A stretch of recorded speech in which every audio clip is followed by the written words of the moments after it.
Morning, everybody.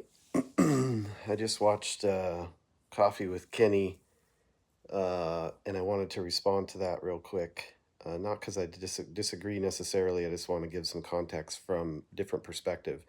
I raced regionally late models and tour cars and stuff like that, so I never got to race on a national level, but I know a lot of the drivers that did, and what Kenny was talking about having to do with sort of the fans of the '90s era, and I just want to give a little perspective on that, which I don't think Kenny will disagree with. We'll wait and see what he says, but here's the thing about NASCAR.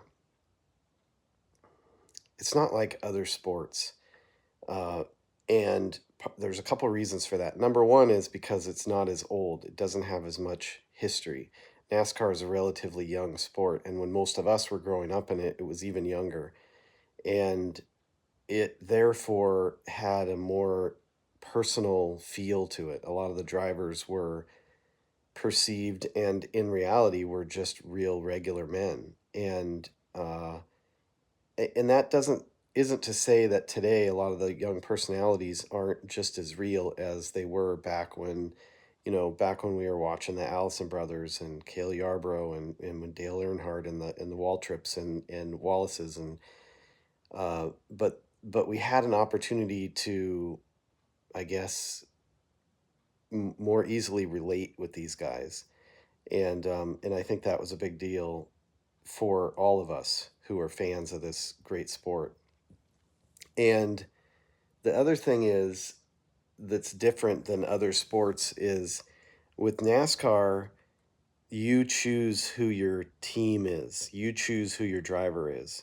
And unlike many of the sports, baseball, football, whatever, usually you're going to tend to go with a team that is geographically located near you. Like, this is my team because they're in my state or my city or whatever. But with NASCAR, you sort of choose the personality that aligns with you. Who do you like? Who and what personality, what personality impresses you and stuff like that.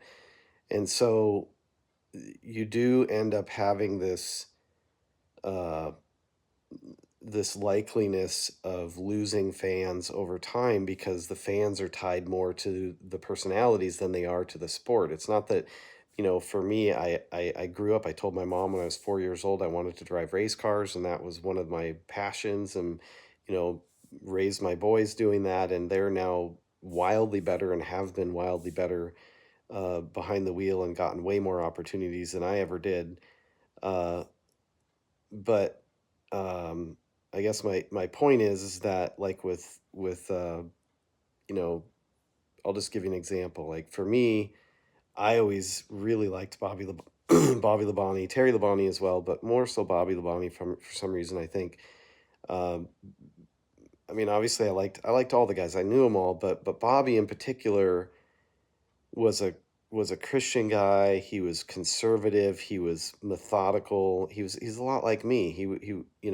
I'm an engineer. I'm very thoughtful about how I'm going about things. He was a clean racer. Um, and so, you just kind of pick who your person is. And so it doesn't surprise me that there's a transition happening in the fan base, because to a lot of us, especially a lot of us who've been around racing for a long time, it feels more commercial now than it did when it was 20, 30 years ago. And so I think that has a big impact. And there is this sense of pleasure, if I think, for a lot of people when they see the stands are not empty. It's kind of backwards in a way, because I think Kenny's right in terms of the heartbreak. We all want the sport to continue and to thrive. We just want it to be like it once was. And what we really have to ask ourselves is that because of NASCAR, or is it because of us? And it's the circumstances that were created around the sport, sort of the rebellious nature of even the founding of the sport. I think the idea that it is a sport that plays off of a natural instinct for us to be competitive, maybe more so and maybe more natural than a lot of other sports that are, just all about fundamentals and rules and all this kind of stuff. The other thing is that NASCAR today is governed a lot more by, um, and not governed, I shouldn't say it that way, but it's every the teams are just a lot more high tech, and you have to have a lot more money and a lot more engineers, a lot more technology, and you know a lot more systems and all this kind of stuff in order to see your car in the top 10. And so by very nature it's become more commercial, so you have to have more money in order to buy the expertise and the shock equipment and the engines and the chassis and all the stuff that you need. So anyway, that's my take. I do think Kenny's right in terms of the emotions and sort of the heartbreak that a lot of people feel, because it isn't so much that we have any less endearment towards the competition and towards the racing and stuff like that. We just don't feel as connected to the personalities as we once did, because we don't see ourselves in them. You know, I think in modern day circumstances, we don't know the drivers probably. Maybe we don't. Maybe it's just because we're busy. I think that's probably another factor, is we're really busy, and so it's not like we had incredible access into the drivers back then, uh, but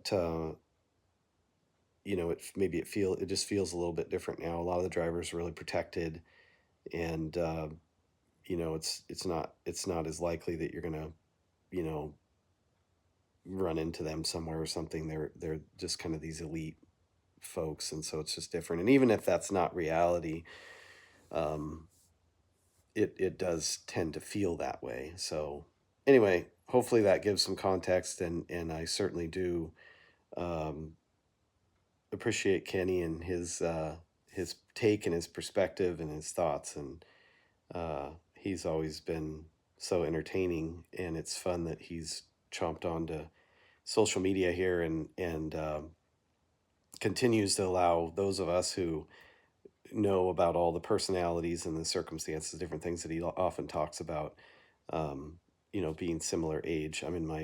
I'll be 55 this year, um, so anyway, it's really interesting, and anyway, hopefully that helps.